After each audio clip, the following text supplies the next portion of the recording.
We got a big round. You got a room to follow along tonight. He's on your own. All you know, that means he's going to have to do some talking. You're ready for Frank to do some talking, I'm sure. Well, I'm Brian Schofield. Do a little gig called Weather. You watch local news? A few of you, maybe? Local news? Thank you. I wasn't looking for applause. Thank you.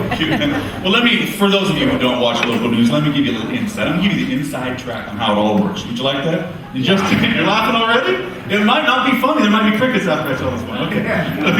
Let me give you a little nutshell. We start off the news by saying good evening, and then for about a half hour we tell you how it wasn't one. That's the bottom line. There you go. Is that worth of a laugh? No?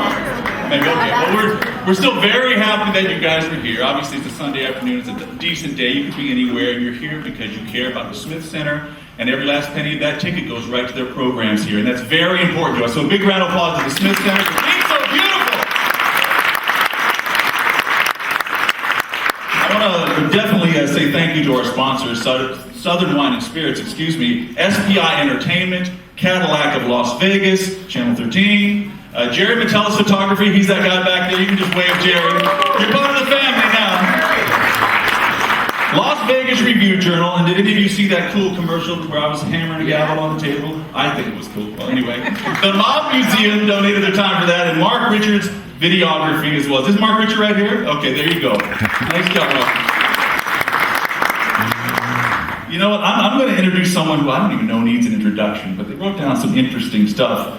You know him, he's legendary, but more recently, he has been voted Best Print Journalist by RJ Reader's Poll 2013-2014. And you know, it's not even 2015. He's been named the 2015 recipient of the Denver Press Club's Damon Runyon Award. Everyone knows him, and I think he might have been the first person, Karen might be able to speak on this, to get married here on this very property at the Smith Center. We'll let him tell you that. The legendary Norm Clark, everyone. Big round of applause.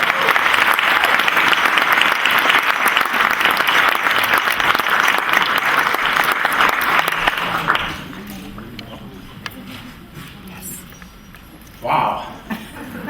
Thank you, Brian. I appreciate the introduction. Thanks, everyone, for coming. You're in for a show today. I can promise you that.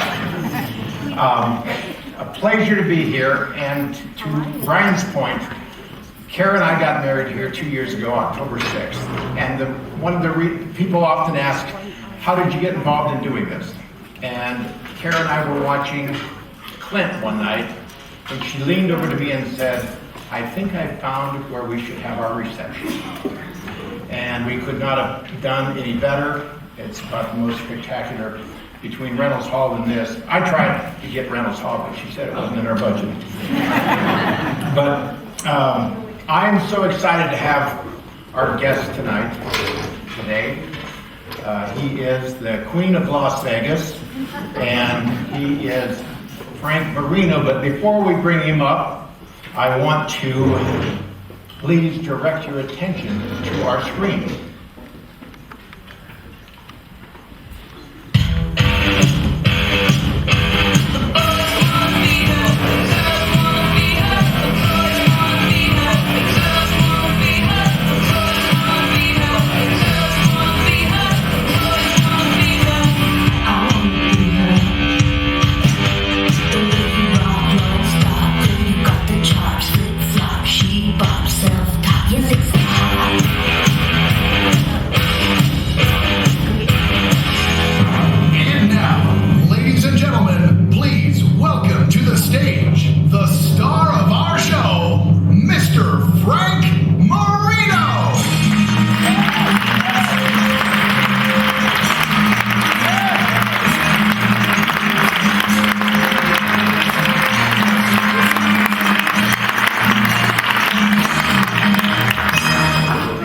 Why they call it storming the stage. Thank you to U.S. Marines. Before we get into the Q&A part of this, I want to say something about Frank. He shortly after we started the series, Frank called one day and said, I can promise you that I will fill the joint if you're interested. I said, well, we're interested. You're on our list, and we'd like to plug you in into October because he's got some anniversaries and such. But he has gone out of the way. He has done as much as anybody could. Channel 13 the same way. I hope we've got some Channel 13 people here. It's really been incredible. This guy promotes it like nobody does. There's no surprise. It is no surprise to me that Frank's had a show here for 30-some years. It was Frank's idea to call it Frank Under Oath. And so you're in for a real treat. And I think we'll just start from the beginning, Frank. You entered the world the week that many of us here remember what we were doing and where. What were you doing? I was being born on November 20th, 1963, since I'm under oath.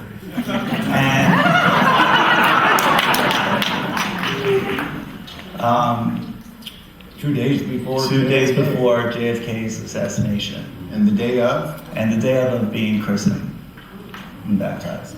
Wow. Talk a little bit about your family and what they told you about you as a child. Oh, I remember, yes. My mother said, we lost a great man and a great man came into the world at the same time. So, like you said, everybody remembered where they were at that, time, because it was like us for for me for 9/11. You remember where you are, and we lived in Brooklyn, New York.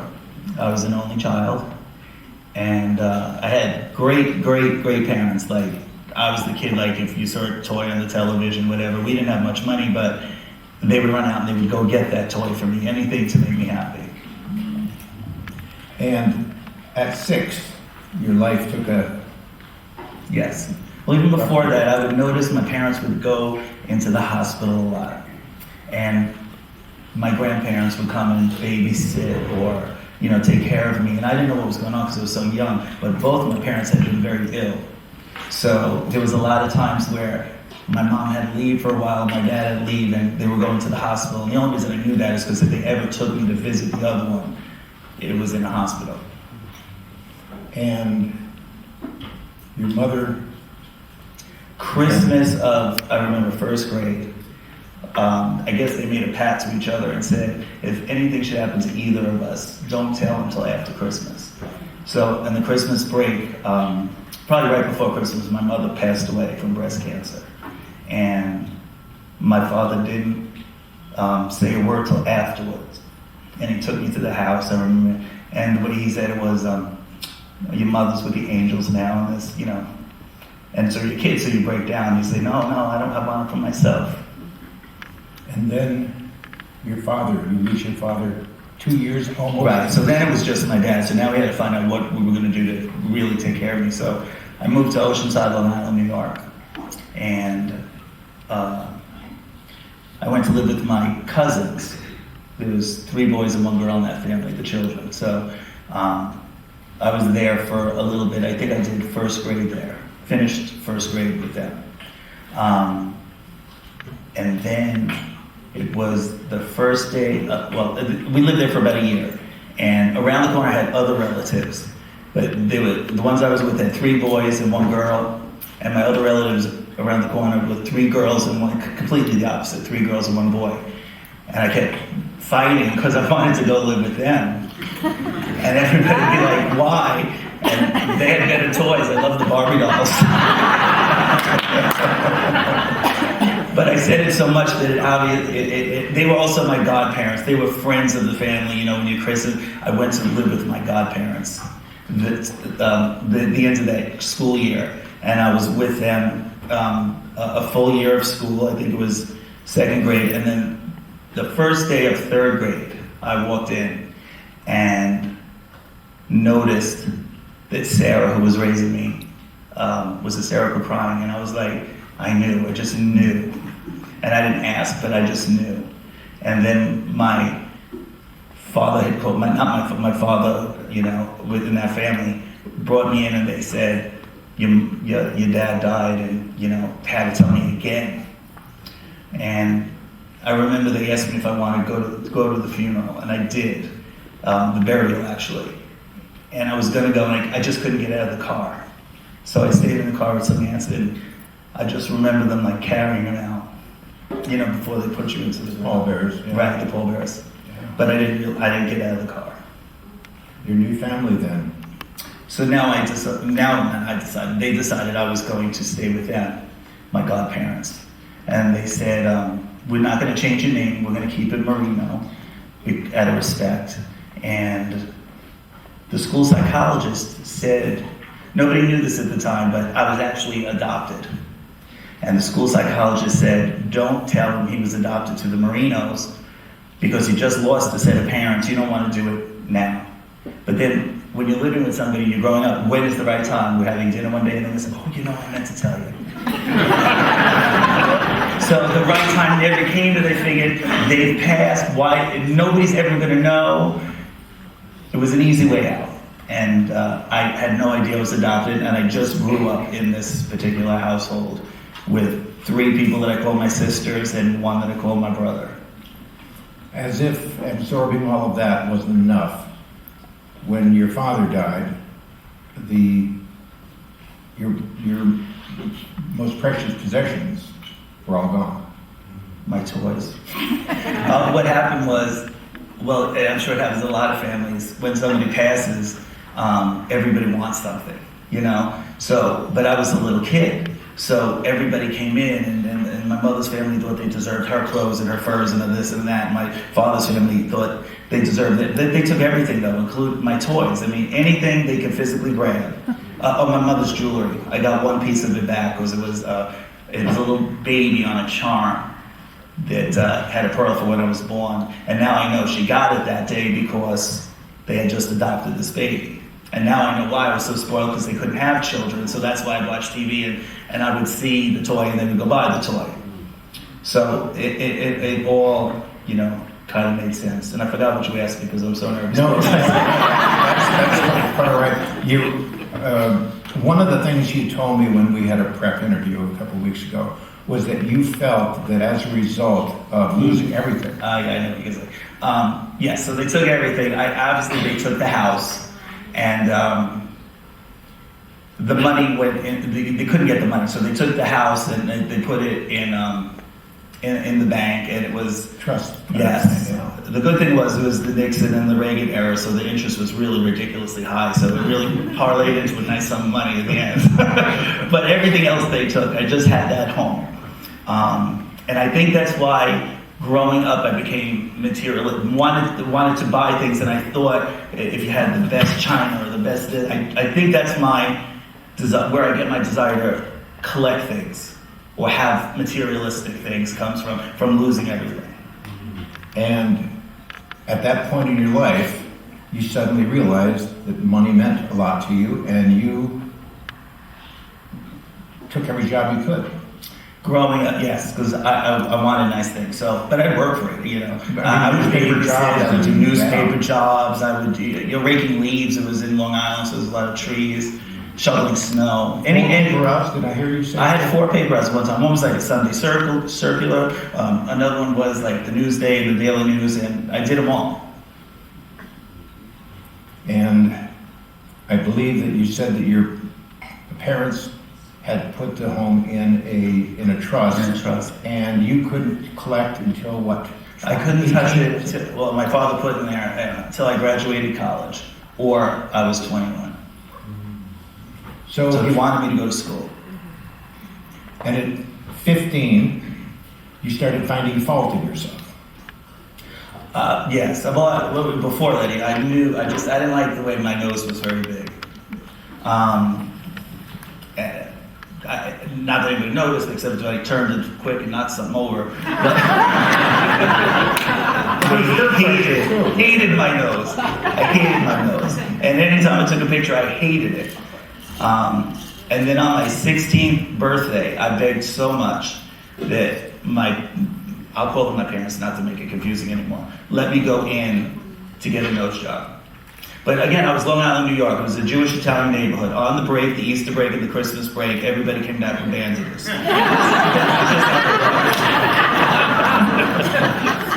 And with that new nose, you stepped out into a brave new world called disco. Yes, that's when disco was starting. So, White yeah, suits and all. and let me just say with that nose nose was like, when I realized I could have something, I hated it, and then they fixed it, and I loved it. So I sort of got the idea of going, I'm just going to fix everything I want to fix. And the problem Dr. made then was like saying, maybe it wasn't your nose that was so big, I think your chin was a little bit weak. So, of course, I looked like I want to do my chin.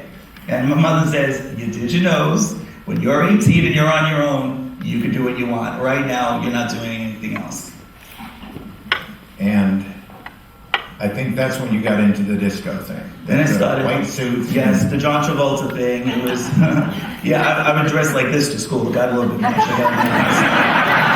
But had the short DA haircut, the ducktail in the back, and I was able to dance. So there was something I could do and accelerate and be able to show off. And then a girl named Laura Greco came along. Yes, like I had a lot of friends in Brooklyn, and it was two different things. Everybody in Long Island liked rock music, and everybody in Brooklyn was all into the disco, like in the Bensonhurst area, the Bay Ridge area. So, but that's what I liked. So I would go to Brooklyn all the time, and we would dance, and we would win all these dance contests. And you enjoyed the spotlight. I did. I enjoyed the spotlight. It was Yes, yeah. It was nice to have people, like in school, people would make fun of you when you dress like this, and then to have somebody like it or clap for you, like Lady Gaga's new song, "The Applause." You like the applause. It's addicting. So now you're 17. You're a junior in high school. Describe your personality, and were you dealing with sexuality issues at that time? Yeah, well, I'm openly gay, obviously, but people have their own opinions. Oh, you turned it. I'm here to tell you, if anybody cares, you're born one way or you're born the other way. There's no application. There's no thing I filled out that said I would like to have a harder life. I'd like to live so.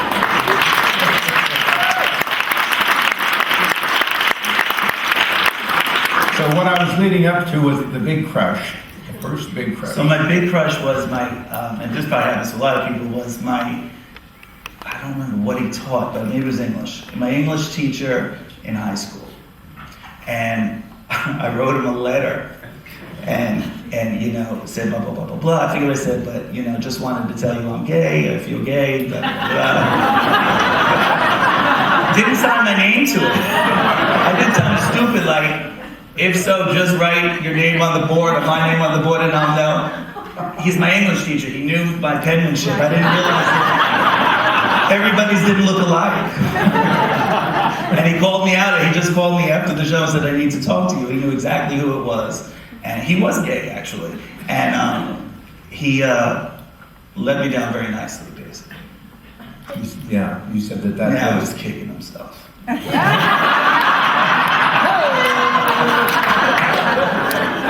Well, with your personality, you must have been a hit with the ladies as well. There was any awkward crushes?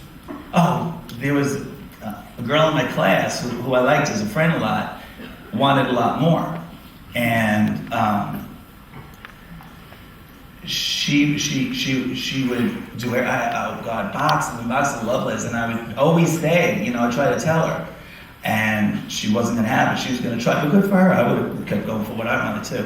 But her parents would get mad at me, and it was a very, very awkward situation. And I felt terrible because she became a, not when people cut themselves, but they'll pick themselves and stuff.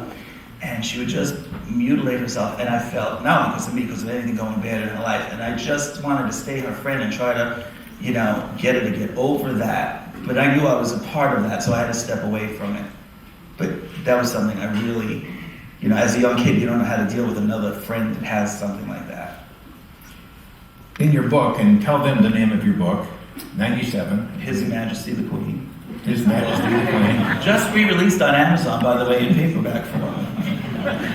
You said that you went from being the disco king to the Vegas queen in a very short time frame. Talk about how that evolved. Okay, so I said I was in Long Island, New York. I said it was a Jewish Italian neighborhood. And what you did when you graduated, you went to school to be a doctor or a lawyer. There was no other choice. You did it, or I was doing it, because you wanted the money, which is the wrong reason to be a doctor. You should have the desire to cure the world, you know what I'm saying, to fix whatever it is you're going into and be able to help people. And I'm being honest, I was there, I wanted the money.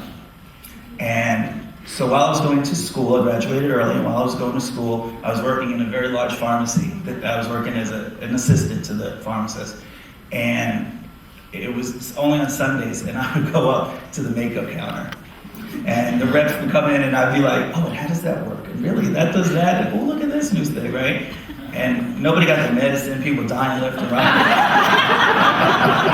But when they died, I made them look gorgeous. And that job at it was called Drugorama. Drugorama. And it was crazy because they had bottles. I still have one that says Quaaludes on it. I like licked the powder in the jar and stuff. It was actually a jar that said Quaaludes. And all that makeup eventually led to you acting out. Well, of course, I had to try it. So here's all the makeup, and I'm showing ladies that, and I would sell that stuff out the door. Let me tell you, I was good, right? And I should have a reality show, and the idea of my reality show is to like knock on someone's door and explain what they should do to themselves so that they can look like a Hollywood star. So this is what I would do to the customers, right? And they loved me. So I said I should try this myself. So for Halloween, went out and drag for the first time ever as my favorite entertainer still today as Diana Ross.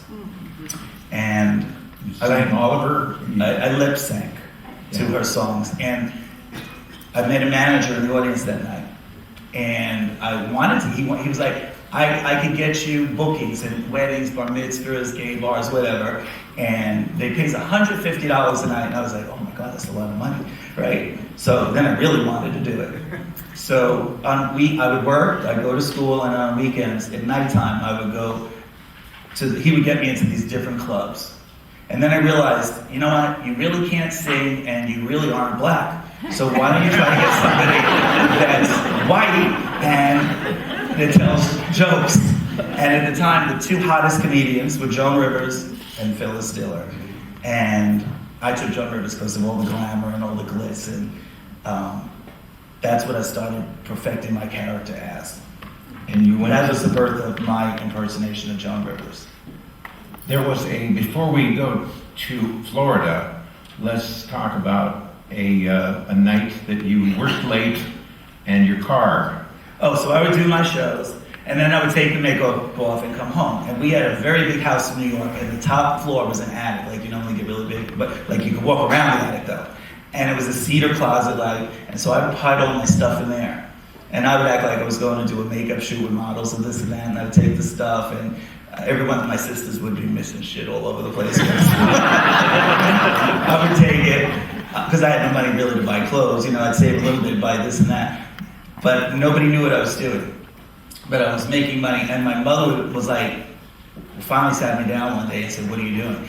And I told her I was doing female impersonation. She was so relieved I wasn't selling drugs. Because that's what she was thinking. He's in the drugstore. I hope he's not, and I wasn't. So that was the one relief. But she never said anything to my father because it probably wouldn't have went over well. But he probably knew in his head. So now, I told you I had a trust fund, right? So I took the trust fund money prior to that, and I bought myself this beautiful Mustang, because my thing was, I don't know how to fix the car, so I have to have a brand new one. And we were fighting, but that was, when you're a kid, you try to manipulate your way into getting what you want, and that was my thing. It has to be brand new.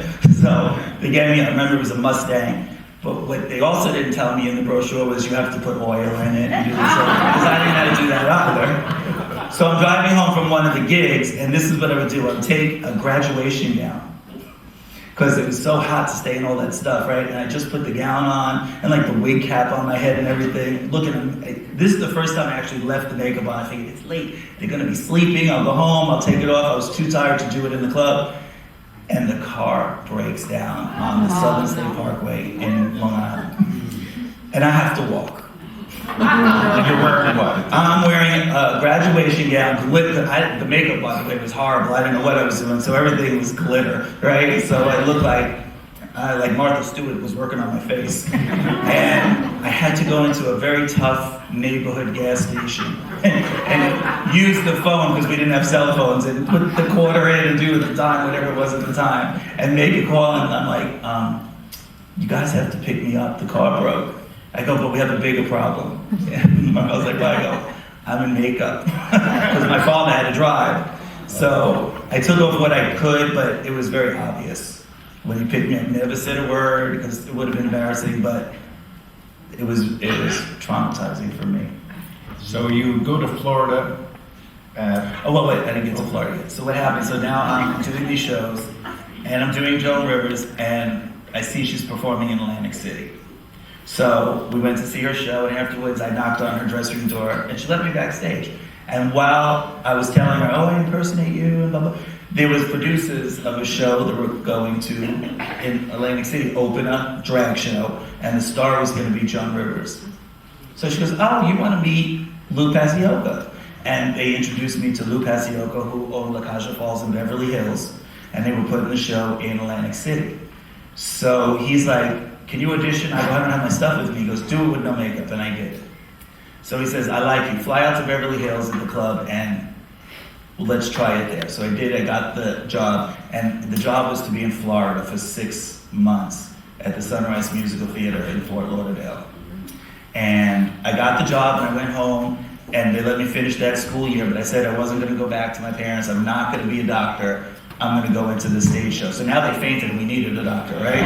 So I'm going to be a drag queen mom. Get that medical degree. And I went to Florida for 6 months, and do you want me to jump ahead? Sure. So Pia Zadora comes in to see my show with her husband. And at the time, they owned the Riviera Hotel, and they loved it. And they brought us out to Vegas on a 3-month contract.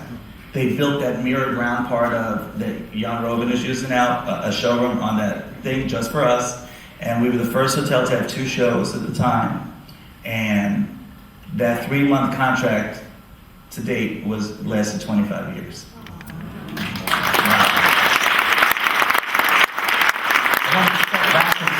Because I believe you came to Las Vegas before that happened. Yes, and the good thing about the whole thing is, while I was growing up, we would vacation in Las Vegas because we had relatives here. An uncle of mine had cancer, and they were giving DMSO treatments, and he could only get it in Nevada. So they moved to Nevada for that reason. We started visiting that. And when I saw the glitter and the lights and the whole fantasy about Las Vegas, I just wanted to live here no matter what. I didn't care what I had to do, but to live here and to be able to be somebody in the community, it still is like a dream, because I absolutely love Las Vegas. It was about this time that you started hearing rumors. Yes. So nobody ever said I was adopted, but I'm sure obviously all my aunts and uncles and everybody knew, you know what I'm saying? And we have a very large family. That I just happened to be in the living room one day overhearing, they didn't know I was there, overhearing a conversation saying that, I could be adopted, blah, blah, blah, blah, blah. And later on, I went in and I said, I just got to ask you. I heard that I was adopted. Is this true? And my mother just stood there and didn't say a word.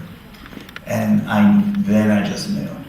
And of course, I cried. She cried and told me why she never told me. And that's the strangest thing, because I'm thinking Marinos are my parents. I'm living with my godparents. This is what life is. So I went from being an only child to, a family of 5, and being the youngest, and then I found out. Yeah, then I found out which was very strange. How did you, let's see, now you got here when you were about 22. 21. Around there, very young. And Diana Ross, did she come into your life about that time? Well, I was doing Diana Ross, and then, the impersonations I started telling you. Right. And, oh my God, I say, I had pictures of Diana Ross all over covered, what looked like a harem in Harlem. It was just everywhere. So I loved her. And I came to, what are we getting at? I came to Vegas to see Diana Ross. Yeah, I was thinking that you got to meet Diana Ross. No, you didn't get to meet Diana Ross. I got to kiss her on stage, which I still haven't moved from. It's either the Botox or the shock. But I remember. Yes, but I did get to meet, and we'll get to that. I did get to meet Diana Ross 2 years ago. 30 years of admiration. I had to go to work for Caesars Entertainment to finally meet Diana Ross. And I've tried everything. She opened the Venetian, and Robin Leach promised me we were going to meet her. And he comes down with his head down, and he says, it's not going to happen. I go, why? He goes, because she just told Sheldon Adelson he can't come backstage. I don't think she's going to let you backstage. He owned the building. So I tried everything. Anybody who even knew her, hairdresser, her cousin, or this or that. But finally, I did get to meet her. And we'll talk about that more later because something's going with that. So you are here in 1986, and you're doing Joan Rivers, and you're using her original material, and that got you into trouble. Yeah, Joan Rivers had an album out, What Becomes a Semi-Legend Most. And it was a spoof on the Black Llama Mink ads. And it was a great album. It was done at Studio One in a gay bar in California. And it was funny. It was like, she was not only permanent guest host on Carson, where everybody knew her, but she had this album out, which was a big hit. And she was just a phenomenon at the time. Joan got me the introduction to the producers. I got the job. We went to Florida. Then Pia Zadora puts us in the Riviera. And it was a little too close for comfort. Vegas was a lot smaller than it is now. And it was the Riviera, and Joan was at Caesar's Palace, and there was very few things in between. And it was strange because I'm like 20 years old, and she's calling me at the house going, I don't want you using this joke, I don't want you using that. And I'm thinking, I'm talking to Joan Rivers. You know, it was like really weird. But on top of that, Pia Zadora is her opening act with a 40-piece orchestra. Just to tell you how much money they had. Because she was not making enough to pay for that 40-piece orchestra opening for Joan Rivers, I can guarantee you that. But her husband loved to jam Joan. And we'd be backstage and he'd go, Joan, you know Frank, right? And I'd be like, oh my God. Because all day would be arbitration and then they would do that, you know. A lot of people thought it was a media stunt. It wasn't. She ended up suing me for $5 million. Right after I did a television show with Milton Berle, not to date myself even worse, but we did this show and Joan called and said, I want to see the script, and Milton's people wrote the whole show, so it was all fine. So we did Milton Berle joins An Evening with the Taj, and afterwards Joan Rivers would send the lawyers in and they would write every word down that I said. I have hundreds of transcripts of my own act that she paid for, which was good because I could change jokes on and not have to pay for it. But I was so young, I didn't have the money to fight her. Just financially, she could have crushed me in court. But Mr. Riggless, Pete's husband's like, I'll take care of it. So he knew what publicity was. So it was an overnight sensation. It was originally what got Joan and Edgar, her husband at the time, mad was there was another impersonation show in town and called Boylesque, and that person was friends with Joan Rivers as well, and he kept saying, Frank's doing this, Frank's doing that, because I was a thorn in his side. We were one show, he was another show, and they were competing shows. And just kept getting Joan hot about the idea that finally she's like, she sued me, and they couldn't get to me because my house was like, the Sunrise Villas here on the golf course over Eastern, and they gated, they can't get in, so they got me on stage. They actually sued me on stage. Yeah, you know, served me the papers on stage. And because of that, you know, we had this big lawsuit, and everybody was just like, oh, it was real. I remember the Inquirer called me up and said, you're a big star. And I go, who is this? He goes, this is blah, blah, blah. I'm the head of the Inquirer, and you're the full cover of the National Enquirer. And it was Joan Rivers is suing Frank Marino for impersonation. And then it was People magazine, and then it was Playboy magazine, and I had my 15 minutes of scandal press because of this big Joan Rivers thing, which took a very, very average show on the Strip and made it the focus for a while. And we went from 3 shows a night, you can thank the Rat Pack for that, 3 shows a night, 7, 9, and 11, to making it go not only 3 shows a night, but 7 nights a week. So there was no time to do anything. Because we all like to stop and see the street accident, and I was the accident at the time. In a lifetime of stunning revelations, you get one more when you're 28. Yes, well, and I just want to say, I also thank Joe. We settled out of court, just to finish that. We settled out of court. I didn't have to pay the $5 million, thank God, because I was like $80 short. And we ended up becoming great friends since then. Joan has helped me many, many times since then. We did many things together. When I did her daytime talk show, she was even like, "Oh, did you sue me or did I sue you?" You know, and she made light of the whole thing. And she's been great to me from that point on. And being older and understanding now, doing comedy, that was her issue. You can't steal jokes. And she did. It would, like, if you're impersonating Diana Ross, you're going to sing Baby Love. You're not going to sing Last Dance from Donna Summer because you're doing Diana Ross. But I understand Joan's thing about the comedian. You know, these are jokes that I'm using right now. Don't, you know, blah, blah, blah, blah, blah. So I understand it. And in retrospect, it's great because she made me learn how to write my own material, do my own jokes. And so it was helpful in the long run. At 28 then, you, I think, was it, you went back to New York to see Joan? No, because something happened. Okay, at 28, I'm performing at the Riviera, and I come outside, and I'm signing autographs, and I got that from Joan. You should always see everybody who wants to see you answer any letter, because without them, you're nobody, and she's absolutely right. And I'm out there, and these people are talking to these ladies, very nice, and they said, I'm like, "What do you do?" And they're like, "Oh, we're here for an adoption convention." I go, "What's an adoption convention?" Well, we believe that children should be able to find their birth mothers or vice versa if they choose to. I think even more that the children could find the mother, you know, for medical reasons and this and that. So I go, "Well, how do you do that?" Well, we have people in the courts, we have people at the phone companies, we have people all over that also believe in this, and because of that, they will open records and seals, and I knew this much about my adoption, nothing. I knew what hospital I was born in, just very small thing. And in 3 days, they actually found my birth mother. And the lady called me up and she goes, "We found your mother." And because I had said I'm adopted, she goes, "We could do this." And I was like, kind of afraid at first, but I wanted it done, so.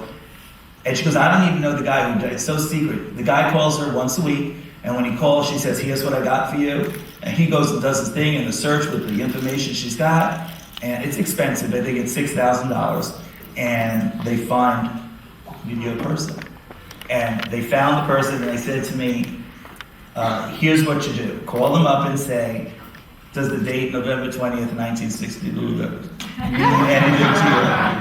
And that's what I did. I called my mom, and I got to speak to my birth mother on the phone. What happened in your heart? Well, your heart drops, and hers probably did too. And she said, "Can I call you back?" And I said yes. And I was a big star, so I didn't give my number out. I gave somebody else's number out, my friends and my close friend. And she got in touch with him, and then we hooked up, phone-wise. And then I wanted to get to meet her in person. And Joan Rivers called me and said, "Could you come do our show?" When she had the daytime talk show. And I said, yes. And I said, "Can you do me a favor? Can I borrow," this is ballsy, "can I borrow your limousine afterwards? Because I have to go to Long Island, but I have to make a few stops in between." She said yes. You didn't tell her what you were really doing? I didn't tell her what I was really doing. And she lent me the limousine, and I went to my mom's house in Queens. And you know those blocks in Queens, like, they're pretty small. The car was bigger than the block. But I didn't even tell my birth mother what I did. So when I get out of the car, you know, I'm in this limousine and everything, and I got to meet my mother for the first. Oh, and when she opened the door, the first thing I said to her was, "That's where the nose came from." And my mother's here. If I could introduce her, she's right here.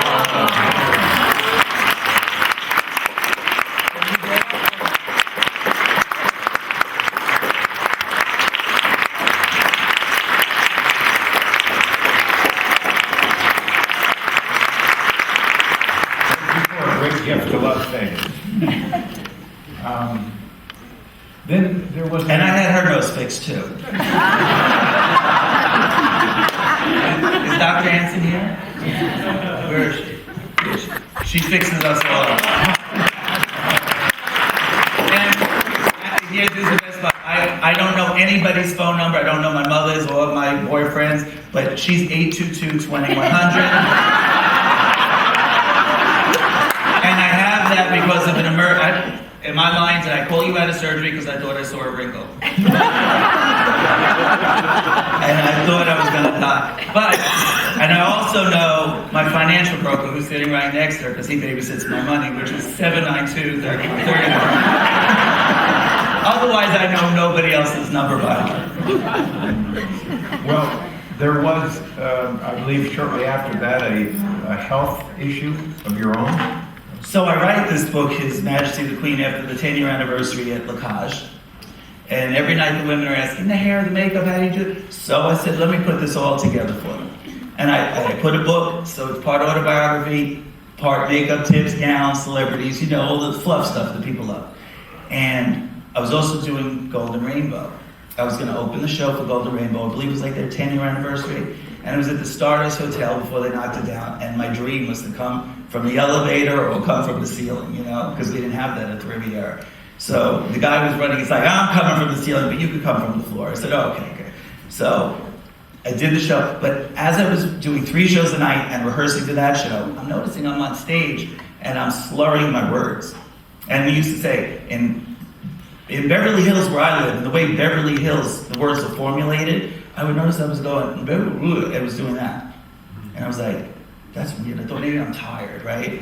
But then the next day it got a little worse. And then I felt like tightening in my face, and I didn't realize what was going on. So I had just finished my book, I'm doing Golden Rainbow, I'm doing my shows. I'm thinking, maybe it's this medicine. I had never even taken a baby aspirin in my life, nothing. Never even had, I'll have a sip of somebody's drink. I don't like the taste of it. Everybody says, well, I just don't like the taste. So I was like the Mary Tyler Moore of show business is what I'm trying to get at. You know what I'm saying? I did nothing. So I'm thinking, what? So when I was done with the book, I told my doctor, I said, I'm feeling like a little depressed, and it's not me. And he put me on this drug called Paxil, which while I was on it, I would have been the spokesperson, because it made me be from the crazy person I was, worrying about everything, to like, oh, the house burned down? We'll get another one. You know what I'm saying?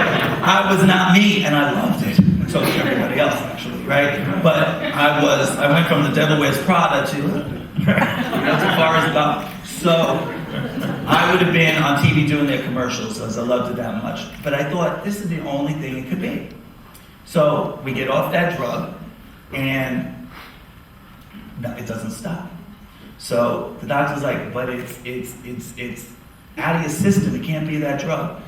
So now I go, it's getting worse and worse and worse. And I'd go on stage every night and I would lie and go, oh my God, I had a tooth pulled today, because I would slur the words. So I'm sorry the Novocaine hasn't worn off yet.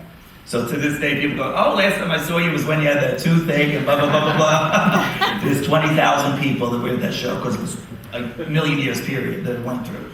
And I lied because I wanted to keep my job, I guess, you know what I'm saying? And I took this very famous 10-year, $10 million contract because I knew that I might not be able to get other work, so just take it, right? So I took it again for the money, I'm not gonna lie. And this got work. I went to Scripps, I went to Mayo, I went to Bethesda, Maryland, where the president goes in and do all the research and all that stuff. They flew me there for free because I've never seen anything like it. I had everything from ALS to myasthenia gravis to Bell's palsy to words I shouldn't even know, you know what I'm saying, unless you really have these things. And they couldn't, CAT scans and brain scans and nothing.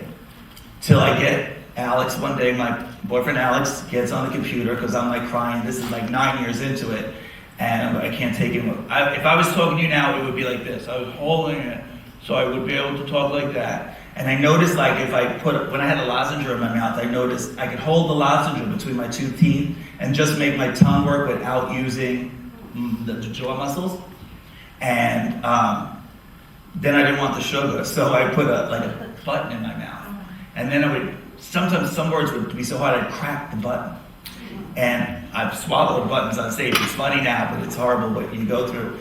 And then I realized, like, the things you put on your furniture on the bottom, so it doesn't, like, rubber things, they bend. So I'm like, that's better. So I got that, but when they bend, they also shoot if you miss it. So I swallowed quite a few of those. So I'd be doing my monologue, Joan talks very fast, like I do too. And I'd swallow these things, and then it's really scary, long story short, I'm crying to him. He's on the computer one night, and we find this chat room where people are saying they have similar symptoms. And if you take this cocktail of medicines, these 3 pills, it helps. So before that, we start noticing, this is 9 years later, Paxil now has been researched, and other people are getting this thing. So it was the Paxil, is what I'm going to tell you. It was the Paxil drug, and now you even see the commercials. If your baby was born with a defect because of Paxil, blah, blah, blah, blah, blah. They had that class action lawsuit that when I called them, they didn't care because I wasn't a baby. But what happened, they really didn't care. But I wanted to just give my input that other things happened to me. So it was the Paxil, and I went to Dr. Anson, and I said, who do you know? Who do you know? You know, what could I do? And she gave me Dr. Gunther, who at first didn't want to give me the medicine, but he did. And I took the medicine, and the 3-pill cocktail, and I'm standing here talking to you now that I have to just take these pills for the rest of my life.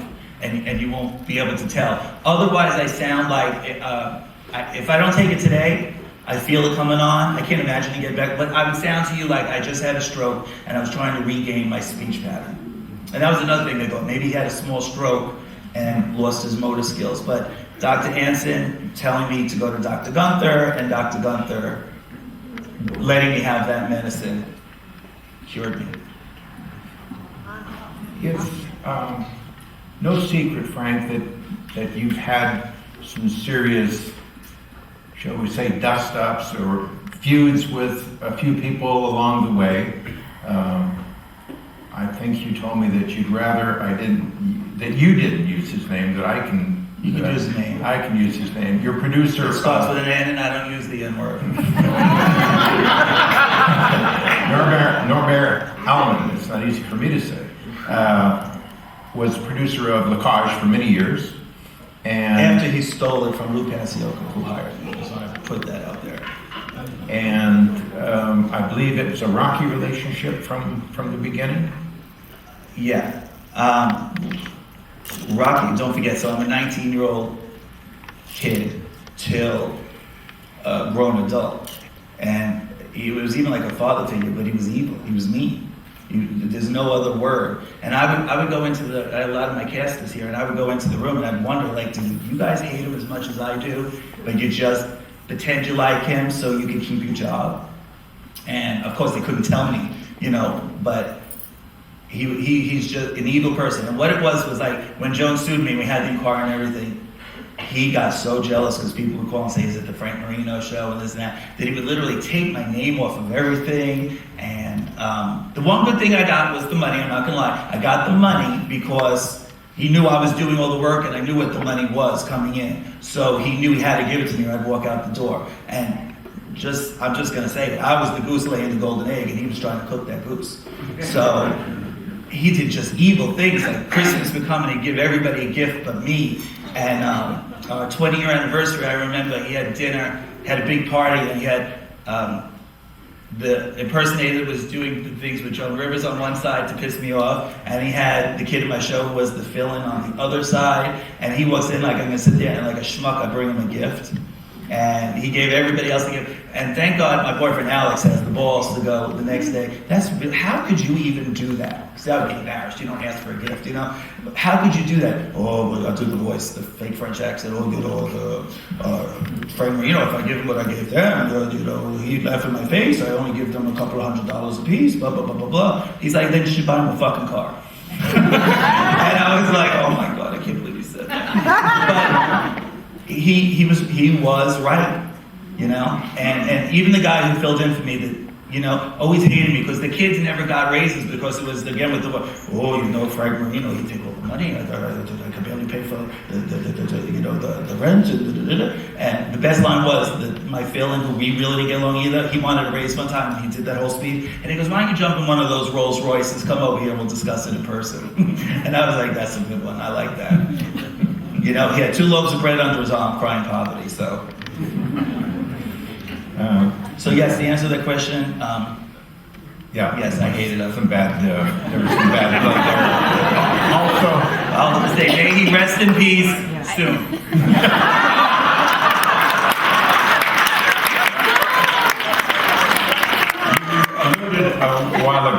to somebody feeding Joan Rivers information. That would be Kenny Kerr, the also superstar when you got here. Then is that right? Mm-hmm. As far as female impersonation went, he was it. And we got here, and I came in, young kid again, big fan, loved her. Right? There was now RuPaul is not. I just love RuPaul, but I really loved him too. I loved his style. I loved everything about him. But I came in here, and I was a thorn in his side, and he would constantly jab me. Oh, your show's gonna close and this and that. Not only to me, but to the other cast members and stuff. And you know, you hit a puppy enough times, that dog's gonna bite you, no matter how sweet it is. And I would take it, and then finally one day I just gave it right back. And so we had 20 years of friction.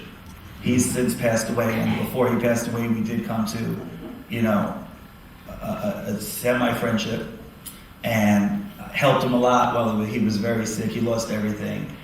But just as a fellow human being, I helped him, you know, and talked to him actually the day before he passed away. But he passed away in a very, very dire situation, you know, because I actually learned everything I shouldn't do from him. As horrible as that is, I did learn a lesson, and he just was not a good businessman. We could be friends with these people we see on the strip, celebrities, you know what I'm saying? But don't try to live up to their means, and he would. And he would just spend and spend money he shouldn't have spent. And unfortunately, when it was all gone and all his friends got everything they wanted, nobody was around at the end. His enemy was the one who was around at the end. And I didn't go to the funeral on purpose. They kept calling me because I thought I'd be a hypocrite. How do you fight with somebody verbally? Even in your column, we'd go back and forth. And I remember once I said, this is the best. Dr. Anson did surgery on me, and I'm on the cover of the living section of the paper, bandaged up like I just came from war. Cover, right? You wrote, Frank Marino said he doesn't remember what ship Kenny Kerr came over on. Was it the Nina, the Pinta, or the Santa Maria? In one of our few. And those two lines got more phone calls. Nobody I'm bandaged, bruised, my eyes are out to here, right? And they're like, oh, I didn't notice. But they love the gossip. It's like when I was on Channel 2 when they were naming my street name, the Frank Marino Street, and they denied the first one. I was so embarrassed. I didn't know anybody really watched that fucking Channel 2. Right? And it's the back of your head. So it's my mother's hair and mine, which is about the same size, right? And I could be on Oprah. They'd be like, oh, I didn't see that. But on Channel 2 when I lost it, you know, the vultures. Oh, I'm so sorry. Did you lose that? They didn't get the street? I'm like, what are you doing watching Channel 2?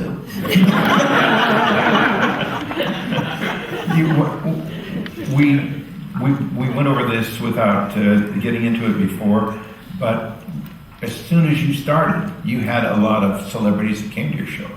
Mm-hmm. Talk about... opening night was great. It was Liberace, Sammy Davis Jr., Red Fox, remember Red Fox? Red Fox.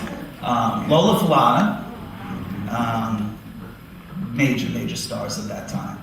And I gotta tell you, looking back, it's like freaks me out that I think I knew the Rat Pack, every one of them. Sammy Davis was actually the first one to ever introduce me in an audience.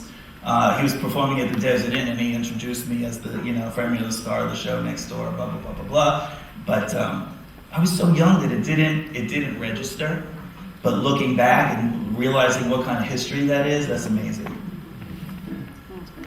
Did as a result of all those people coming to see your show, did that have any effect on you as far as going to other people's shows? Like in what way? When they opened? Oh, I go to every show. Yeah, we go to every show. We go to every restaurant. One, I love Las Vegas. Two, I love everything about show business. So we go. I love to meet people. I love to see what different lights are coming. Like technology-wise, different staging, and it's just all very interesting. We see every production show every Friday when I'm off, and then the Cosmos was Tuesday. We'd go see every concert, every little thing. Because one, as a person that's been here so long, I think it's nice that you go and you respect the new people that come in. And on top of that, for the learning ability, I just like to learn, and I love to see all the new stuff and maybe incorporate that, if it's a new screen or a new this or a new that, into my show. Has the reciprocation been there? No, and I think I told you, I feel like I do get invited to all the parties you see and the celebrities go to, but I'm always the last one on the list. I feel like Sammy Davis Jr. in the Rat Pack, when he would actually have to, I don't know if you know this, he would come in through the back door. Because he was black, they made him come through the kitchens. And it wasn't until Frank Sinatra said, unless he comes in the front door with everybody else, we're not going on. So, that had happened, and you realize that's in our lifetime. I can't even fathom that. But because my show is a drag show, and it might be a gay show, which I'm not selling a gay lifestyle, I'm selling a form of entertainment that between Kabuki and Shakespeare and Flip Wilson and these major shows, even in the movie I did, Miss Congeniality 2, the ending was drag, still there's this connotation like it's this little rundown, seedy cabaret type vaudeville show, and it's not. And I used to say when the Boy Les show was running, oh, we're competing with him, but we're not. We're competing with every single show on the strip for that same dollar. And there's that new curse in town called Cirque du Soleil that has all the money in the world, right? And you can't compete with that. So I might change the name, in case you see it soon, to Cirque du Soleil.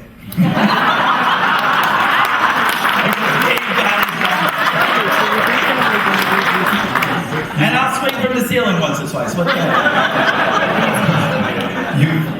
You've had a lot of celebrities come to your show. Any ego? Oh, yeah. Tension or? Okay, the biggest stars are the best. Biggest stars are the best. Whoopi Goldberg just came in, fantastic lady. Who just had a birthday party? Lisa Marie Presley had a birthday party there, which was really crazy because word got out and every freaking Elvis impersonator in the world was sitting there. It was really crazy. The biggest applause that star of it out was Gladys Knight. I did a television show with her, and I didn't realize how famous she was, but let me tell you, I go, Miss Gladys Knight, the room went crazy. They went nuts for her, and we played Midnight Train to Georgia. All the big stars. Now that I work for Season Entertainment, Shania Twain was just, it was fantastic. Because she stopped her show at the Coliseum the next day and told everybody, I met my double, and Andrew, who does hers, in the audience tonight. You have to see him. And it was like the middle of the week and the show was packed, and I'm like, what's going on? This is kind of odd. The town is dead. And everybody else was like, oh, Celine's here. I mean, not Celine. Same, she did too. She's also Shania said you should come in and see him, and I was like, oh, that is so nice that she would do that. Neil Patrick Harris came in. I was on a cruise when they called and they asked if he could come in, and I wasn't going to do the show that night. My fill-in did it, and I think Brian's here as well. And he introduced him, and he introduced him the way I would have introduced him too. You probably remember him from Doogie Howser. Well, I didn't know, and it's all over the internet, that he doesn't like to be remembered by that. All right, but and then he pulls us aside backstage. He goes, "Out of everything I've done, is that all he can come up with?" And I was like, again, Alice, because he has more balls than I do. I act like I do. He turns around and he goes, "You're lucky you have a show that people remember you by. Most people wish they had."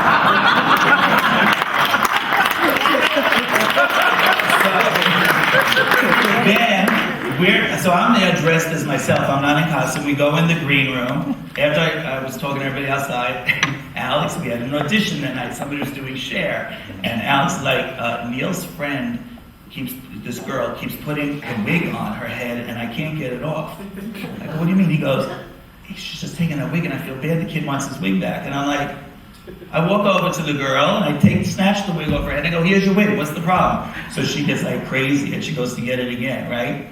So Neil Patrick's boyfriend or husband now, because they just got married, says, no, she's got so much money she could buy this place. He goes, well, she can't buy Manus, can she? Right? I was like, right. And they're like, please, we flew in on her plane. I wanted to send her home on my plane. Well, speaking about... So no, the answer was no, they're not all so gracious. Right. And no, they don't all come see my show in return because, again, it is a gay show. So there's some wonderful headliners that I'm friends with on the strip that play every night, and there's some that, they're too busy or it's a gay show. You know one of them, Terry Fader, I'll just say it right out. But that's what happens when you add water and you become a star, which I don't believe in. American Idol, I don't believe in. America's Got Talent, I don't believe in any of that stuff. I believe you have to go through the hard knocks before you become somebody. Well, it's good to meet Alex. 20-year relationship. Tell us how that all began. How it began? You said you answer everything. Well, we have two versions of how it began, so I'll give you mine. Karen and I have two versions too. Really? Mine involves alcohol. All right. It involves something. Mine's good. So I'm driving, and I'm driving my Cadillac. Let me tell Cadillac right now. So I'm driving my Cadillac, which was a pimped out Cadillac 21 years ago, all black with the gold straps and gold spokes and gold tire, right? So you can imagine. So all I needed was the big hat and I looked like the pimp on Beretta, right? And the limousine tip.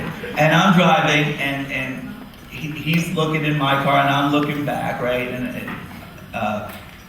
we're driving up we live in the same area. And all of a sudden I see this guy get pulled over by a cop. 2 days later, we're in a nightclub. It was 4th of July. I was hosting at the Gypsy nightclub. He was there, I was there, and my friend Ken, who's also here tonight, turns around and said, he talking to him, goes, "You want to meet Frank Marino?" And he introduced me. He goes, "You remember somebody getting pulled over the other day?" And it was him. And he got pulled over because he didn't have California license plate. He just moved here from California. He didn't have plates on the car. Plus, he was driving naked.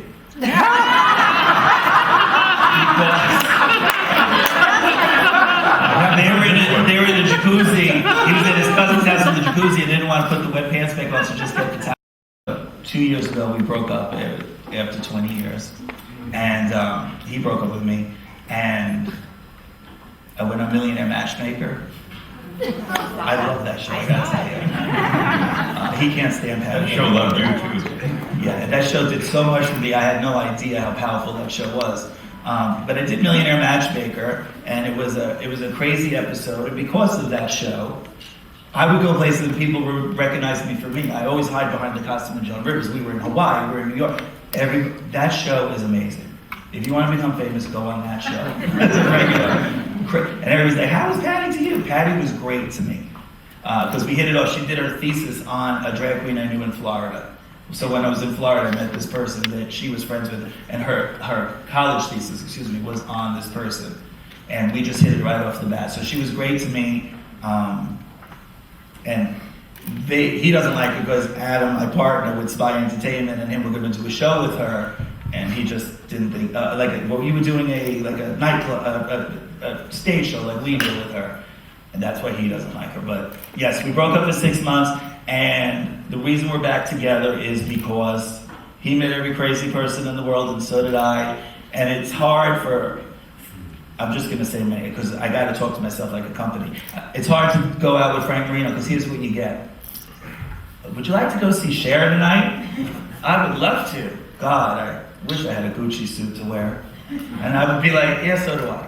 You know, if you're dating somebody, at least wait till they talk about girls trying to hang on men. Forget about it. It's even worse with the men. And if you're dating, you want to give something to somebody, that's nice. But when somebody comes right blatantly out and says, I obviously know I'm older. I obviously know, that if you're younger or better looking, that, you're not there because I'm so hot, But can you wait till the third or fourth date and try to trick me?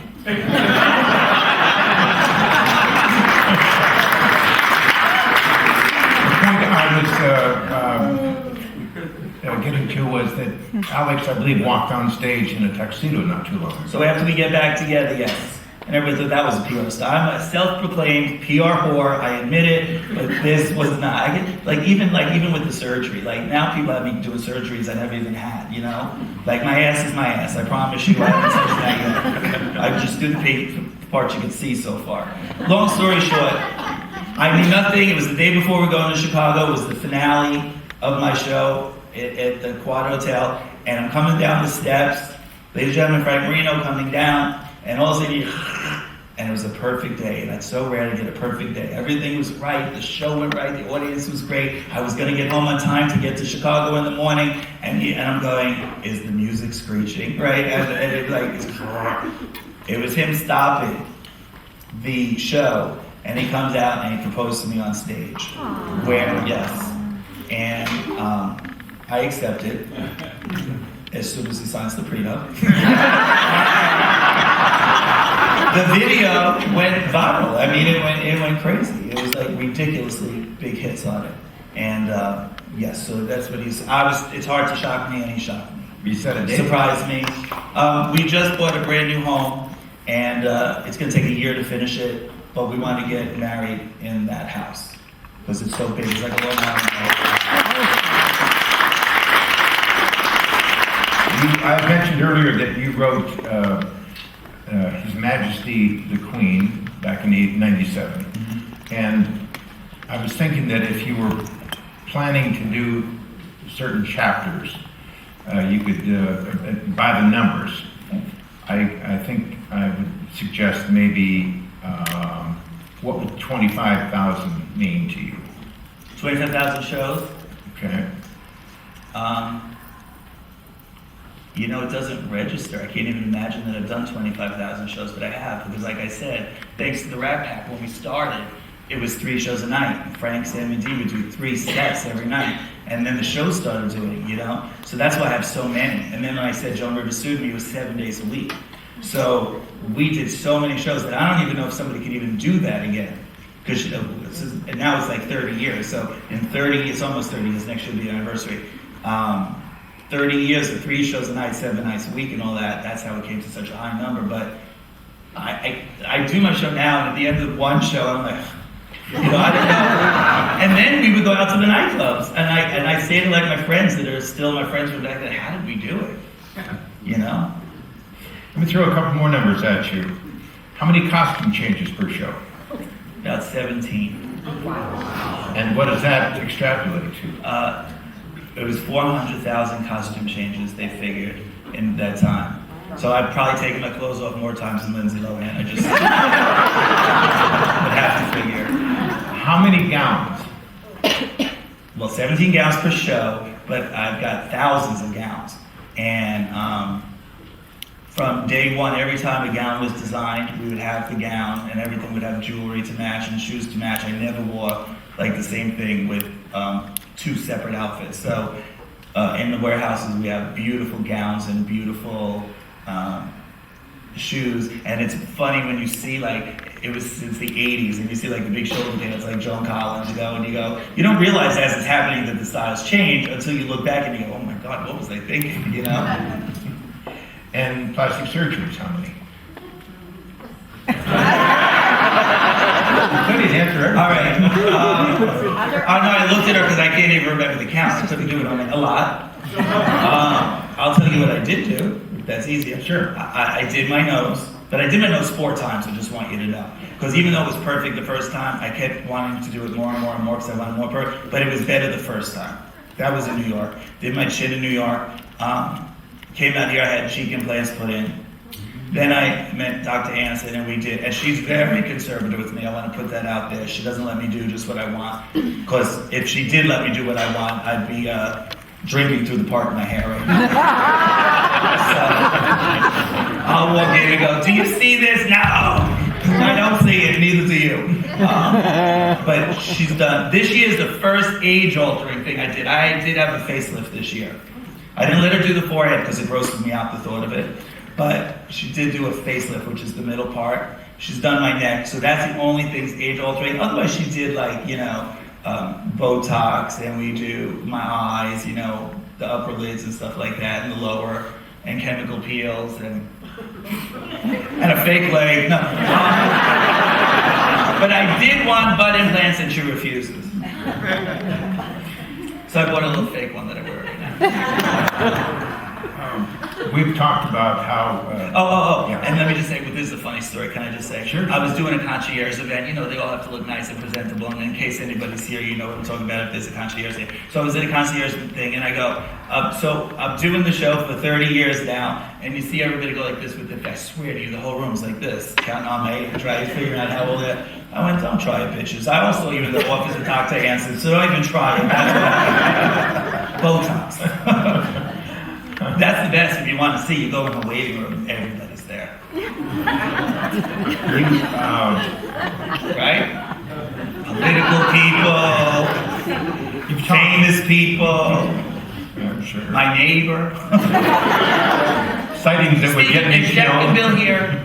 Yes. Okay, I want to remember to talk about them, speaking of neighbors. I was going to say sightings that would get me killed if I. When you get back to Diana Ross, remember I want to say something. Yes. Well, I'll tell you what. Let's talk a minute about. Let's go back to Diana Ross right now. So now we have our show at the Quad Hotel, the Diva Show. And so I go to visit my friends Jack and Bill that live next door to my surgeon. Our show was at her house and I just fell into theirs. But as we're leaving, his neighbor worked at Motown, is that what it was? And yes, Joanne, and they introduced me. And she used to work at the Motown for years, right? I go, oh, I love Diana Ross. And she's like, she's here all the time. And I'm like, yeah, right, crazy bitch, right? And I'm thinking, yeah. But I go to them just in case. She's right. I go, if she ever's here, I will be the window washer. I'll be on like Lucy, you know, the house. Anything you need me to be, you better let me know, right? Yes, no. Right, so it's the running joke every time I see them. Don't you know I get a text? You're gonna hate me. Diana Ross was just here. I'm like, yeah. I go, send me a picture. They send me a picture of Diana Ross in their living room. Now I'm like this. I'm like, you what? So the running joke was Diana made them promise nobody would be there. It was just they brought her across to meet the guys, blah, blah, blah, blah, blah, blah, blah. So do you know what it's like to know your idols in your best friend's house? And they didn't call you?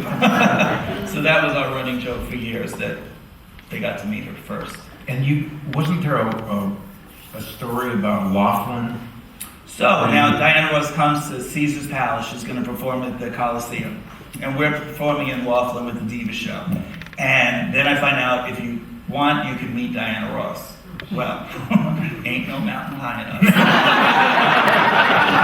So I just happened to come down with a cold, and I needed to have my filling come down.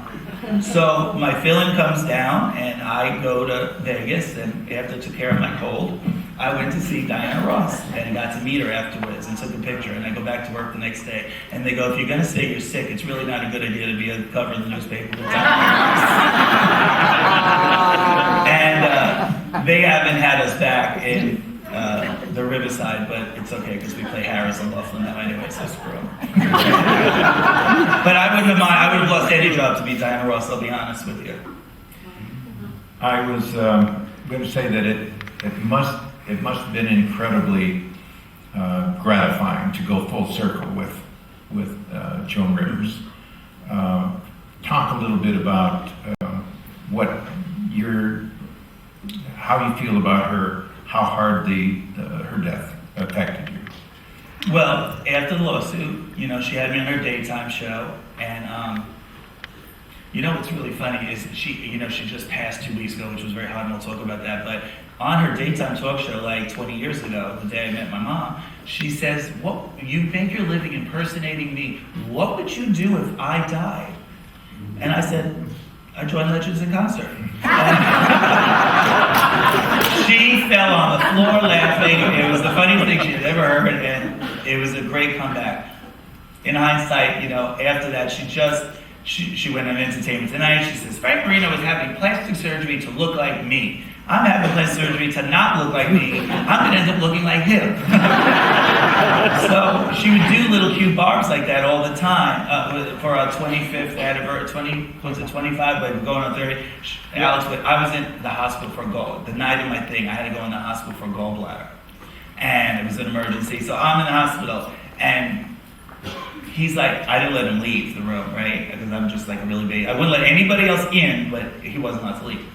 And he says, I have to go for just a half an hour, I have to go. And I'm like, you're going to see Joan Rivers, right? And he goes, what would make you see that? I said, because you wouldn't leave me unless it was something that important, because Joan said I'll do a video for her, right? And I knew about that, but I didn't know, I was so drugged up with everything going on, because when they went in for the gallbladder, they couldn't do it because my esophagus was crooked and had to go in and straighten it, and it was a mess. But long story short, so I knew he went, and Joan did this great video for me.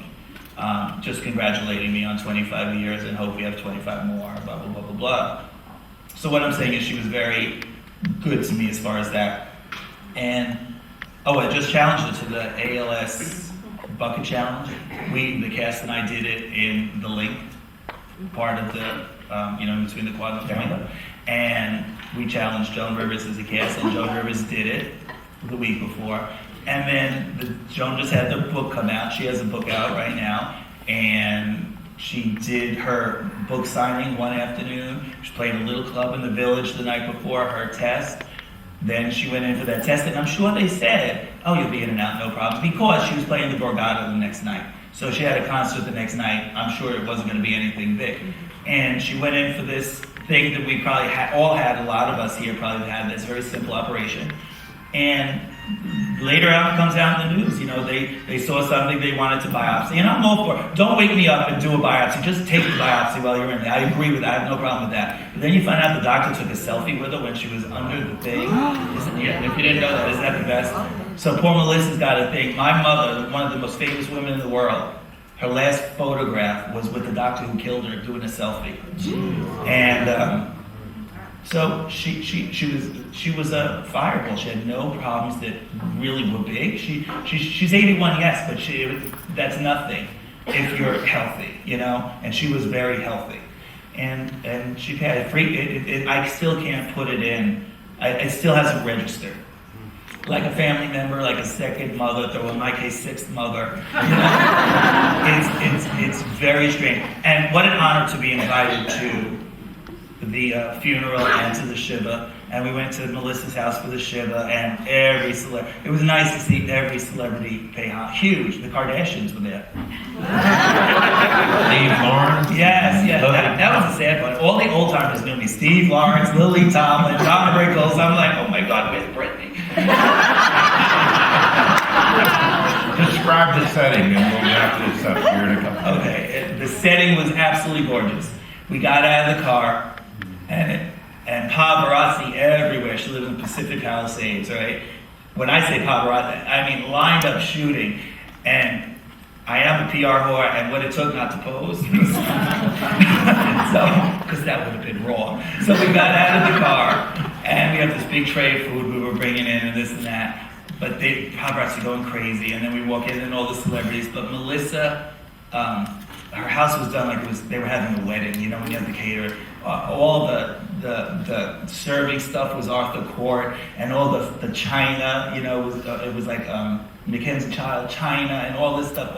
It was just really amazing. The carpet was put down. And what I found out while we were there, we were talking to one of the people that were in the hospital room with Joan. Melissa put her in a gown, had her hair done, because you never saw Joan not looking wonderful, right? People would make fun, but you know what? I would like my 81-year-old grandmother to look like that. So when people think she went too far, because people are like, she should be buried in a plastic coffin to match her plastic face. I want to go, she's got grandchildren. Whether you liked her or not, she's gone. Can you have respect for them? And it really just angered me, because everybody's tough behind a computer. You want to leave your email address, go ahead and say what you want. Because then you get answer back, right? So, people would say hurtful things, but I think in the end, Joan would have loved to know how many people supported her and went and celebrated her life. And Melissa, just to give an update, was just in a haze like we all would be, and just going through the motions, and I felt so bad, because we can grieve in private. She's got to go in her supermarket, can't even get milk because her mother's on the cover of every single magazine, good story or bad story. She's got to look at that. So there's no getting away from it. And they've got 3 hit TV shows that people forget. You got Joan and Melissa, you got Fashion Police, and you got In Bed with Joan, all that are major hits that she's the producer of and has to figure out. So I don't know what's going to happen. I've got one story that you know that I'm going to ask you because it's a story that blew me away about her work ethic. Oh, yeah. Talk about that story. So I get to go on Fashion Police last year, and they call me up, and I'm all excited. I'm going to be doing Fashion Police, and I get there, and I read the schedule, and it says, call time, 5 a.m. in costume. So I'm going to, make the phone call to the producer, very nice and humble, like a diva would, and say, are you crazy? Right? So You're not a morning person. right, because I get done so late, I'm not. So I was going to say, can we compromise on 7? Because we didn't have to be. Then as I'm dialing, this is Nola, as I'm dialing, looking at the paper, so I'm getting down what I'm going to say, it says Joan Rivers call time, 3 a.m. I'm like, if she's going to get up at 3, I'm not going to bitch about 5. I'll be there at 5. I'll show up at 5. But her driver's the one who took me to and from the airport, because I just flew in for that. And he said, she doesn't sleep. I go, does she sleep? I go, because one day I was on the radio with her, and she was in New York. Remember that? She was in New York. We were here. Then I had to fly to LA because we were doing a movie. So we checked into the hotel. Next morning, started shooting the movie. Came back to the hotel, and I go, weren't you just in New York? Then I'm telling my friend the story, and he goes, you're going to die. I was at a play last night, and Joan Rivers was in the audience. They introduced her. And then the next day I turn on TV watching QVC live, and she's in Philadelphia. Now, I don't know, she had wings on her ass or something. I was exhausted just thinking of it. Books, 3 TV shows, books, concerts, that cheap-ass jewelry that she made $10 million a year on. As Bette Midler said, who's buying that crap, right? You forget QVC, she was on the cover of Forbes. You know what I'm saying? For the amount. She was such an empire that people took her as a joke and didn't realize what a savvy person she was. You call her house, what is that? Joan Rivers in? What's it? Joan Rivers Worldwide? Major businesswoman. Busy, and she shows on her documentary. If you haven't seen a piece of work, it is the best documentary ever. Ripped off at the Academy Awards, wasn't even out there. Ever, and not because I like Joan Rivers, ever. So watch a piece of work, you will absolutely love it. Well, I think we'll wrap it up here, Frank. I couldn't be more thrilled to have you as a guest today, and you were everything I thought you were I going am to honored be. that you let me after I begged you to do it. It was going to happen.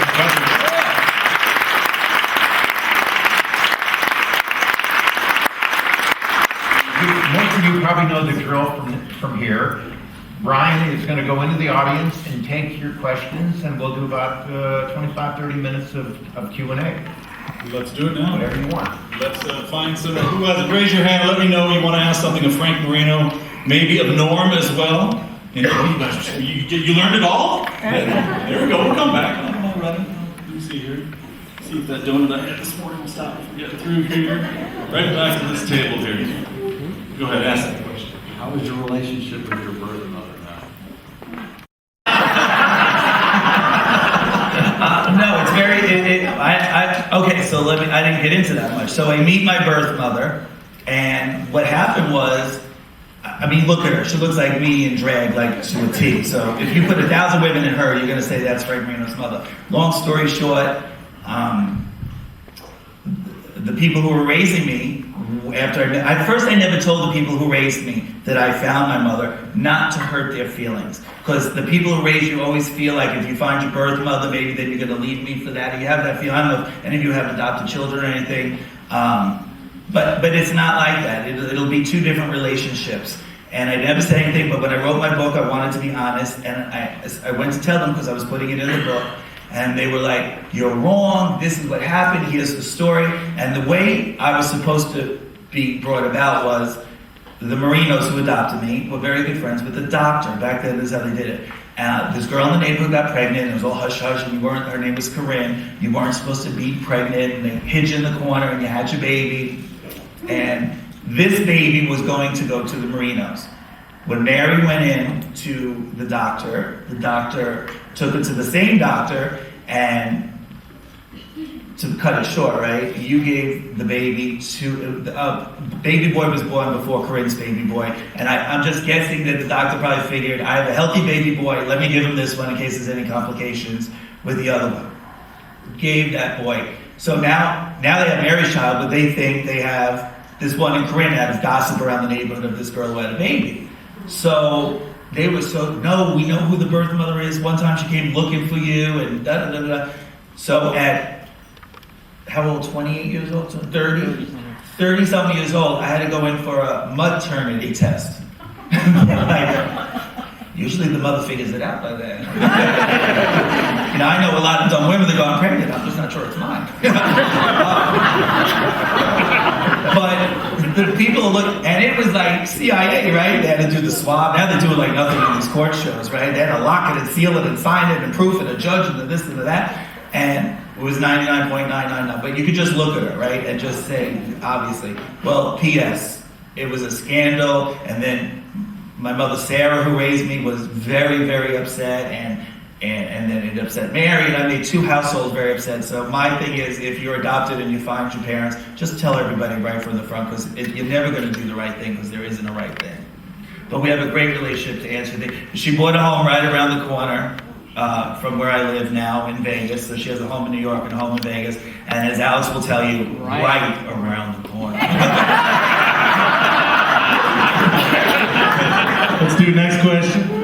I just want to know if you still have the first house. The first house? Yeah. In Sunrise Villas? Yeah. No, I rented that. Well, the hotel, the producers rented me that house when I got here. The one you were, was in the trust fund. Oh, no, they sold it and took the money and put the money in the trust fund. That's how that money grew back then. But no, we did, my birth mother actually did, and her husband Lou, take me to see that home a few years ago. So it was nice to go back. She's following the trail of money. That's what she's doing. The skinny over here. Excuse me, sir. Well, I think tonight was really fun, but the advertising did show you as Joan Rivers. That's the only thing that's missing for me is a little bit of Joan Rivers. Oh, to be Wants here her on the money show.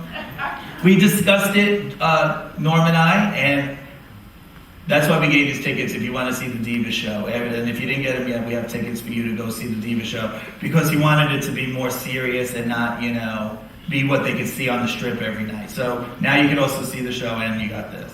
Awesome. But thank you. Awesome. You made her day. Who will help them get those tickets, Frank? Who? You got some, people got, if you didn't get one, just see Joanne. Who's in that corner right over there? Wait. All right, first, let's give a shout out to 13. I'd like to know what it's like growing up in Queens. What? Well, look what happened. I became one.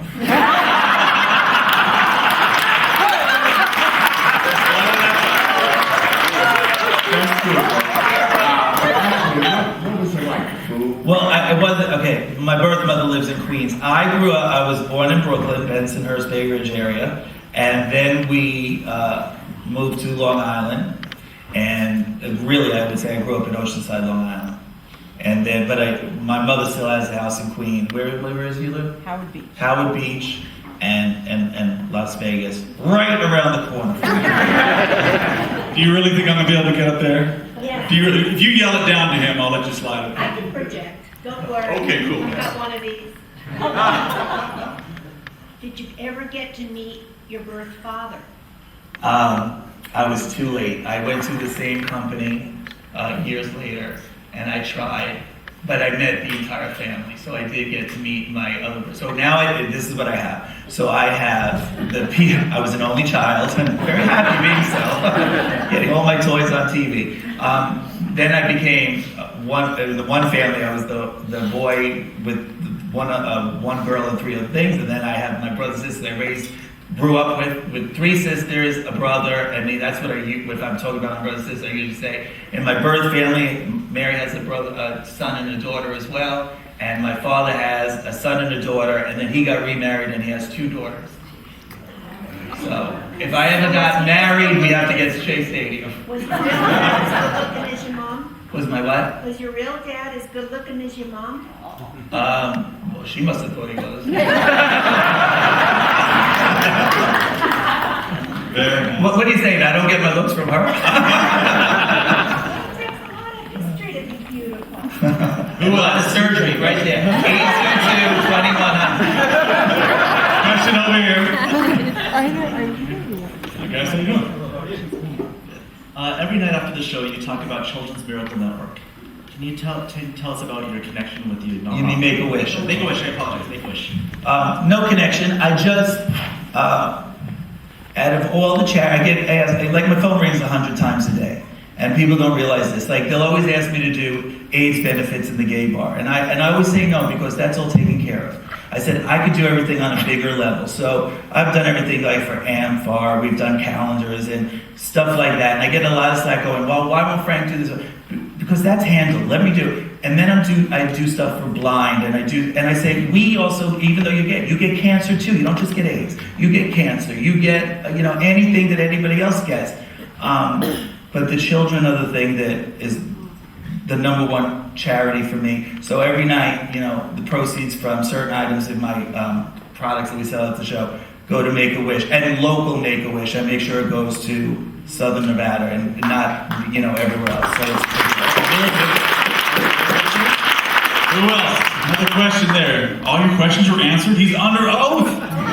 He has to answer. Up there. Oh, there's a question. I can't reach up there. Why do you point that way? All right, I'll try. I'll come right to you. I'll try. First of all, thanks for all the great entertainment. Secondly, obviously the personality and the sense of humor have always been there. Where did the business acumen come from? I don't know, but and that's a very important question because it is show business, and so many people in the business don't pay attention to that side. You get thrown a lot of money really quick, and you can get rid of that money really quick as well. So you need Mike Judd to, well, he doesn't actually hold me back. I hold him back because if you talk to me, it's like I'm poor on the street, right? Wouldn't you say? Like I worry if something happens there. I call him if it's raining outside and the market goes down. But it's through people like Mike Judd who I learn. Like I make a joke. It's Stocks 101 every day, and he'll go through it. And I learned through lessons. I was actually taken advantage of from a broker from my bank, Citibank, that went to Merrill Lynch and then went to Sutro, his own company. And I didn't know that you could actually sue your broker. I know you don't like people to know that, but I sued my last guy, and I didn't even know about it. But his brother, he was in an adopted situation too. His brother called me up and said, "My brother's screwing you. I want you to know, and here's what you can do." And I got this lawyer, and I won the case. I didn't know you could do that. He put me in stocks that things that I shouldn't have been in for like a single person with no children. Like made me buy the wrong things, and because of that, we're talking like $600,000 lost, which really screws your head up because like you'll read a magazine and you go, I could have had that Rolls Royce, you know what I'm saying? Instead of throwing the money out the window. But I think I learned everything from it going wrong the first time to getting it right the second time. So it took a while. And I was lucky enough to have 30 years of a hit show to be able to get that money back to try it again. But it's like Cher said, every time I get up, you gotta just dust it. And there's been high times and there's been low times, And when it's low, you just gotta slowly come back. Yeah, didn't Cher say she's been rich and she's been poor, but she prefers rich? Yes. Did she say that too? Rich is definitely better. As a kid, the envelopes. Yeah. Alice was just saying, even as a kid, when I did the raking of the leaves and everything, I'd be saving for making it up, a brand new coat, and I would put the money in the envelope until I got that amount of money. And I remember the first thing I bought when I was making money was a computer. That's how long ago it was, and not everybody had a computer. And I woke up in a cold sweat one day thinking, how am I going to pay for this? Right? But that's how really nervous I was because they were thousands of dollars back then. And I bought a computer because I wanted to catalog my jokes when Joan Rivers was suing me so that I would have, like if we wanted, fat jokes, blah, blah, blah, blah, ugly jokes, blah, blah. And yeah, so I remember waking up in a cold sweat going, oh my God, what am I going to do? Let's go to the upper deck. Can you project up there? I don't think I can get you. Go ahead. I can. I would repeat it if I knew. Mr. Marino, what is your greatest fear? My greatest fear. Under oath, sir. Might I remind you? Under oath. I think going broke. Joan Rivers had that same fear. Poverty is an issue. Oh, what? Poverty is an issue. Yeah, you know what? And I live very modest to my means for the fact that if it all goes away tomorrow, I want to be able to at least stay at where I am. And I see a lot of people live so big and then have to come back down. And I don't know if I'd be able to do that. Well, you're a smart boy. Mom did you well. Any other questions? Up there, another one. Let's see. Go ahead. What is your greatest joy? Greatest joy. My dog. And Maltese named Cherie. You guys are content with that answer? I'm staying outside of my mother and my boyfriend, obviously. No, the dog wins. You just caused another breakup. Thank you. Hope you're happy with that. Anybody else? Let's not forget the upper deck. You guys have all the questions. Let's go. Go ahead. Did you ever think of adopting children? Yes. Adopting children. I would like to have children. Alex didn't want to have children. His mother wants to have children. Us to have children. I thought maybe have it with her and just get over it. I would have liked to. I think it's too late now. I would have really, I think I would have been a good parent, but it wasn't in the cards. I did another dog. That'll be your turn. Let's go over to LJ right here. How are you doing, LJ? I'm doing well. Okay, good. It's going to be a Cadillac question. Oh, he's going to take. Have you decided if you're going to buy the extended warranty? You know I priced it out for you last week, but I haven't heard from you. I'm doing, well, because you told me I had to come in for half an hour. So I'm looking for a half an hour. And then, yes, we're doing that. Hey, thank you for a great... Do I really have, since we're just talking, do we really have to come for half an hour or no? No, I can do it right now if you want. Let's start the hour. Tiffany, jump in anytime. Did you bring it with you? Great opportunity to sit here with Norm and you, all of us. I'm speaking for a lot of us, but you're both very special, and you do so much for this city. It's all about live entertainment. And thank you for speaking for Cadillac of Las Vegas. Yeah, So you just did a Cadillac commercial. No, but I'm saying though, when I called you, you were so generous, right away. But it's true, I really drive only Cadillac, so... LJ, look right at this camera and give us that best Cadillac commercial. Right here. Remember, Cadillac of Las Vegas, the only Cadillac dealership in Las Vegas. Frank Marino, customer for life. There it is. A few more questions. Any other vehicles that... Oh, no, definitely not. Is Bentley here? Not that I'd ever leave. No. Just a question. I've been here myself for 30 years. How do you feel about Vegas today as compared to when you came here 30 years ago? I missed 30 years ago. It was, right? For those of you here, you would walk in and you would see people treated like they're on vacation, and the high rollers would be known by the pit bosses, and you'd see Mr. Smith and Mr. Jones, and you were an individual. Now it's very corporate. It is beautiful. It is amazing now. It is everything you want it to be, but it's not as personal, and I miss the personalization. That's what I miss. Oh, and I do miss looking at my audience and seeing the women in dresses and furs and whatever else, and dressing up. It's up to you now. As opposed to the shorts and the fanny pack. So, is it missing any sort of soul? Is there some soul missing of it? Would you say, or no? It's a machine. It's a machine now. It's a machine. It's just a machine that they run, and the machine doesn't always work so well. Sometimes there's some cranks, and the new people, everybody's young now, they don't know how to fix it. And they don't want to call somebody that knows how to fix it to fix it.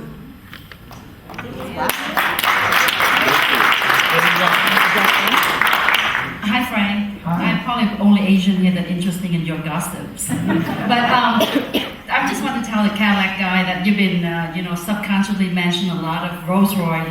I don't know if he's listened, but Bentley and Rolls-Royce.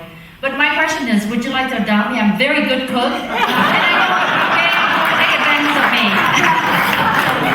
I wouldn't even make you cook. I'd let you go for takeout. Everyone wants that job now. Everyone wants it. Frank's friend and takeout? Frank, how many more years do you plan on performing? question. I just signed 3 more years at the Quad Hotel, which will be turned into the Link Hotel because they don't know what fucking name they want to give it. But looking forward to working with Caesars Entertainment for 3 more years, and maybe many years to come after that. But just signed 3 more years.